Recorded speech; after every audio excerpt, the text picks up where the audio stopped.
Eckhart Tolle once said that if what you're seeking is complete ego death, then you're in for a very rough awakening.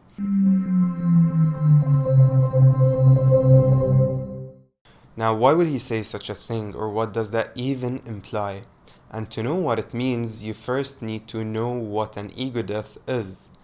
Because essentially, an ego death is to not use your physical embodiment, to not use what you think you are or who you think you are to make sense out of life or living or existence whole. And what that means is that you have to completely let go of any sort of attachment. You have to let go of all the parts that make up your identity. Everything that you're so identified with, that you're so attached to, all these outcomes that you're so attached to with every step that you take, it has to completely disappear in order for you to have an ego death. No goals, that means no goals, no seeking, no thinking that you've got to do something in order for your life to improve, not thinking that once you achieve something, you become something.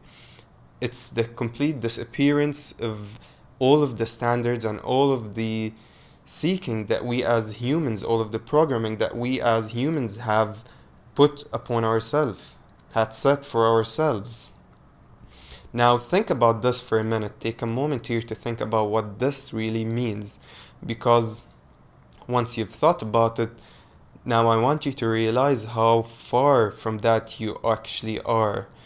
And I mean, you have your daily goals, you have your aspirations, you're seeking something, you're pursuing something in life, you have your relationships that you care about so deeply, you have your family, you're worried about this, you're worried about that. And so you're very far from the concept of an ego death. You're very far from just being one with source energy, just being pure consciousness. You know, when you might experienced some sense of that ego death is when, for example, you're very deep in meditation. I've experienced that before, that you completely forget about everything. And this comes with experience. I'm not talking about just like a 5 minute meditation session, and it doesn't really have to do much with time, but rather with how profound you have the experience of meditation.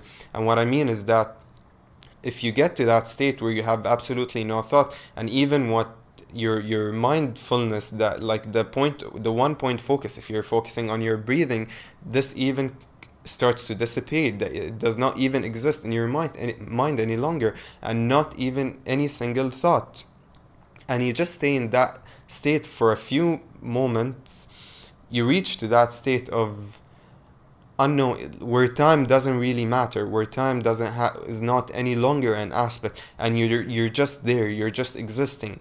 You don't have thought. When we don't have thoughts, we on average, neuroscience found that we have about 60 to 70,000 thoughts a day. And so if you take that time of the day to actually, whether it's 10 minutes, 15 minutes, 50 minutes, 30 minutes, an hour, or even longer, if you're able to actually maintain such a state with no single thought, you're no longer the ego.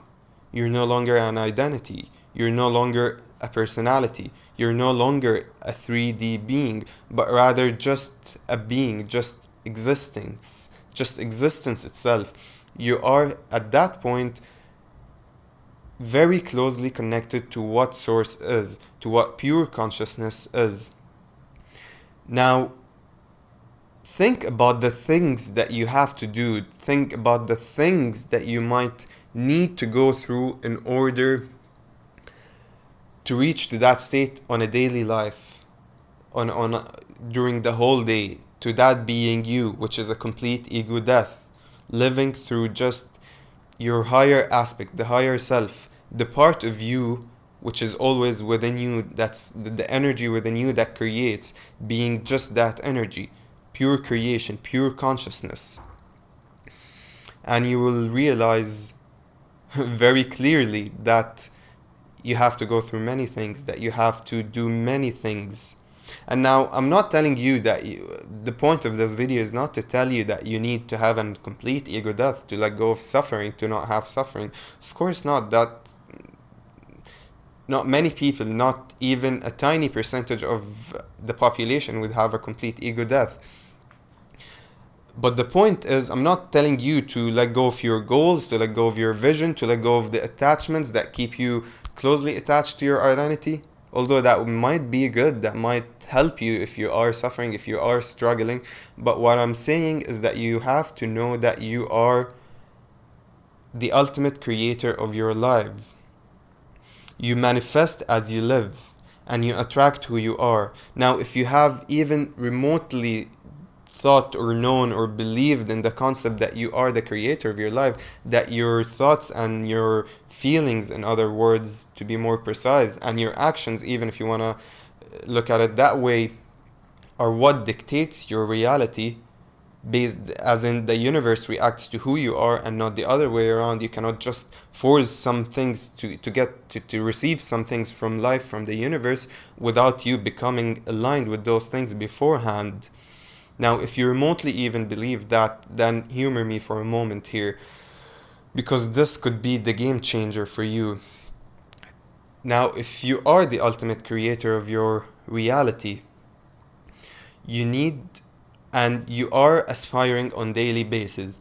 Now, you wake up and you have a set of goals that you want to achieve, or just not every day, even maybe it's a long-term goal that you are pursuing, something that you want to achieve out of life, something that you want to create, in other words, into your life, into life. You want to shift to that kind of parallel reality in which you have that kind of thing, as quantum physics shows. But you are not aligning yourself with that thing. You're not aligning yourself with that said goal or purpose or something that you're just pursuing. What you're really creating is suffering. And I'm not saying that you're creating suffering because you're not pursuing it, you're not aligning yourself with it, and then it's not going to manifest into your life, and so you're going to be mad and, unmotivated and disappointed. That's not the point here. Yes, this could cause some kind of discomfort, that you're not able to achieve your goals, and you're just seeking it from within, and the idea is in your head, and you believe that since it's in your head, since you felt inspired and you got this intuition, that it means that you are meant for that purpose. But it's not manifesting into your physical life. It could be frustrating, it could be a source of agitation, but that's not the suffering I'm talking about, because the real suffering is, I'm gonna give you an example first. Think about a time where you wanted to achieve something, where you had set a goal that's very meaningful to you. Really setting a goal that you feel that it is your purpose to achieve that kind of thing. Now, and you aspire for that thing wholly, from the deepest parts of yourself. But you're not really aligning yourself with it. And by alignment, I have many videos on the topic. I have many videos on how to align yourself with anything, with how to manifest. So you could feel free to scroll through my list to know more about that. And you're not aligning yourself with that vision, with that feeling, with that calling. Then what happens? What happens is that if you are observing your life closely, you will realize that almost every time a problem shows up in which it forces you to, in a sense, align yourself with that thing you've been aspiring to. In other words, something comes up, and then you need to take action to work on your goals, to pursue your purpose.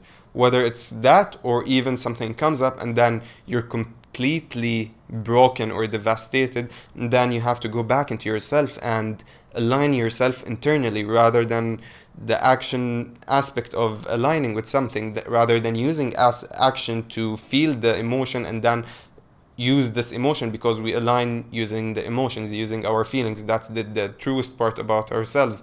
You could think whatever you want, you could act however you want, but unless you feel it, you're not aligned with whatever you're doing, unless you really feel it and see yourself as it is, as that thing, and then in turn feel the emotions of you being that person with that, say, goal achieved, then you're not really creating, you're not really manifesting, you're just forcing your way as matter trying to create matter.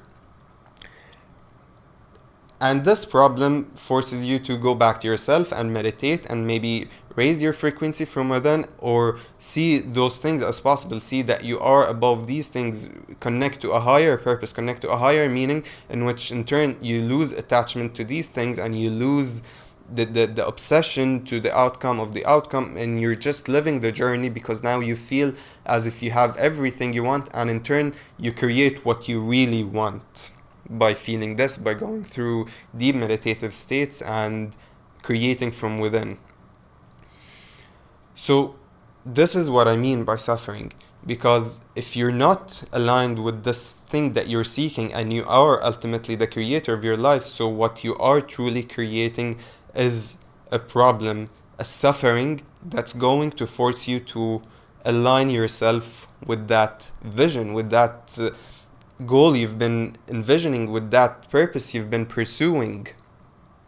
And it could be very mild, and it could get really ugly with struggling, with the suffering, because when you align, when you're not aligning with what you're internally seeking, over time it builds up. And if you keep, as long as you keep the seeking from within, as long as you keep striving and aspiring, then it's going to keep trying to manifest into your life. It means you're just trying to manifest it in whatever way, but you first need to align with something before it manifests. You cannot just manifest out of the blue if you're not aligned. You could manifest something and then it disappears the next day because you were not aligned. So it doesn't have meaning. It has to come in meaning. That's why the universe works in mysterious ways. That's why God works in mysterious ways, if you will. Whatever way you look at it, that's why it's magical. That's why it's a miracle when it happens.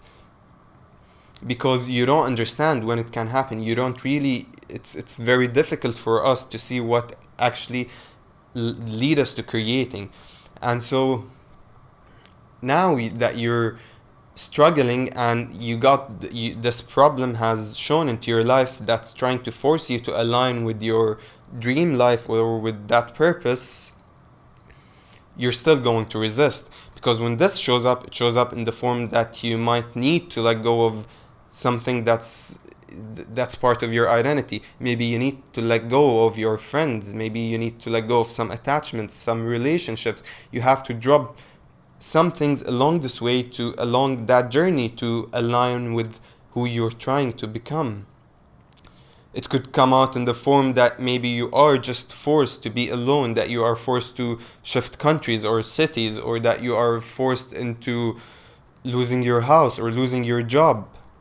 And that, because that's what's going to force you to actually take action, or to actually work on yourself internally and align with that thing you are so deeply seeking. So without your knowledge, you're actually creating suffering by wishing onto something to happen, because you are the ultimate creator of your reality. And that's the kind of suffering I'm talking about. Now, what happens when you keep resisting? Because you keep holding on to your past, you keep holding on to what's comfortable. That's the reason, the original reason to begin with, that you did not align yourself, because you do not want to let go of who you are, of your past, of what makes you feel comfortable and stable and just safe, to what really is the sweet spot for your survival mode, for your survival aspect, because that's what the ego is. It's the most important aspect for it is survival, and this includes connections, relationships, money, social status. As much as high on the social hierarchy it tries to get, that's improving its survival rate. And so that's the reason to begin with, that you're not letting go of these things, that you're not aligning with your purpose, with your true purpose, with your intuitive purpose that's channeled through you, channeled to you through source. And so when you're resisting, it even worsens the case. As long as you're keeping the intention from within, that you're wishing upon something to be created into your life, but you're resisting the way to align to it, you're resisting alignment to that thing, but you're internally creating it and wishing upon it to manifest, then you're just going to make the case worse. You either have to let go of the resistance to aligning with that thing, or you might even have to let go of this internal seeking, of this purpose, of this calling that you're feeling. And that's even harder. You might think that this is the easy part and you might just do it to let go of, to end the suffering you're going through, but that's the hardest part, because once it's in there, once it's really called upon problems to manifest into your life in order to be created, in order to force you to align with it, then it means it's really coming from within. It means this is the most meaningful thing to you, and that means it's harder to let go of, rather than say relationships or material possessions or status, or this image identification image you've set in your head, your programming. It's easier to let go of those, although they've been there for so many years, for 10, 20 years. It's easier to let go of those than to let go of your calling, of your purpose, of your intuitive calling. And so what you lead yourself to is something like a tug of war, and I speak about this image a lot, because what you do is that you try, by being forced to align, you try to take this step, and you see the way, and you're now in a situation where you have to act upon that, where you have to align yourself because you're so desperate, you're in a problem, and this leads you to start aligning yourself. That's why it's forcing. And so you take those steps forward, but then you feel the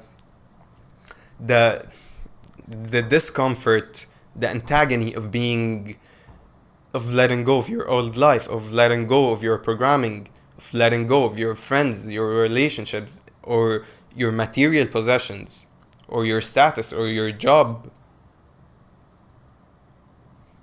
And this really triggers you, this really hurts you deeply, and this triggers every cell in your body, the subconscious, which is the body working, what the body is habitualized to. Your cells know that these things are making you feel good, and in turn improving your survival, and now they're all fighting back to get back these things.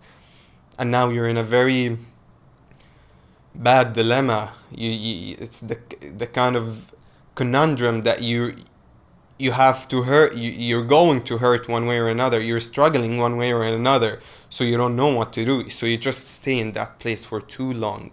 Now, if you completely let go of the resistance, you're gonna move forward, or if you completely let go of this aspiration or this goal, this purpose from within, you're gonna move along, you're gonna stay in that, you're gonna go back to your comfort zone, whatever that is. So either ways, you can move forward, but we hold on to both aspects of ourselves. We hold on to the past and we dream of the future. We hold on to our past self and dream about our future self. And this creates the suffering. This is all the suffering you're creating. This is how suffering has been manifesting into your life since day one. That's the only way suffering is created. Unless you truly hate yourself and you're living in self-pity, and you're making that your reality. This is another way to attract and manifest bad upon yourself, by rejecting every aspect to your life. And in turn, it means that you hate your life and you hate life, and in turn, simultaneously, you are aligned with things that reaffirm this thought, that reaffirm this idea and emotions and feelings. That's how you create. That's how the universe reacts to who you are. And so this is the way that's what you need to know in order to let go of suffering. It's not going to be an easy journey, and that's why Eckhart Tolle said that if what you're seeking is complete ego death, then you're in for a very rough awakening. You're gonna get there eventually, because it's harder to let go of that seeking, of that calling. But what is it going to cost you? Now, like I said in the beginning, everything, every aspiration you have, the purpose you have, consider how far you are from that thing. Now, it doesn't have to be ego death. You don't necessarily have to be aspiring for that. Not many, not even few people would be aspiring to that. But whatever that purpose is, whatever that calling is, envision it, see how far behind you are, imagine yourself and see what are the differences between, where is the contrast, and start doing the shadow work from that aspect. Use that as your portal to start changing, to start knowing what gets you closer to your goals, what gets you close. If it's physical action that you rely on, then do that. If it's thoughts and positive thoughts and affirmations that gets you closer to that makes you feel it. If it's action that makes you feel it, if it's thoughts that makes you feel it, then go for those. But or even better, if it's just meditation and letting go of your attachment that makes you feel that you are getting closer, then do this. It's all about what gives you the feelings. It's all about how you feel it and how you live through it before it even manifests. That's all for today. Thank you for tuning in to another video of AF's Conscious Frequency.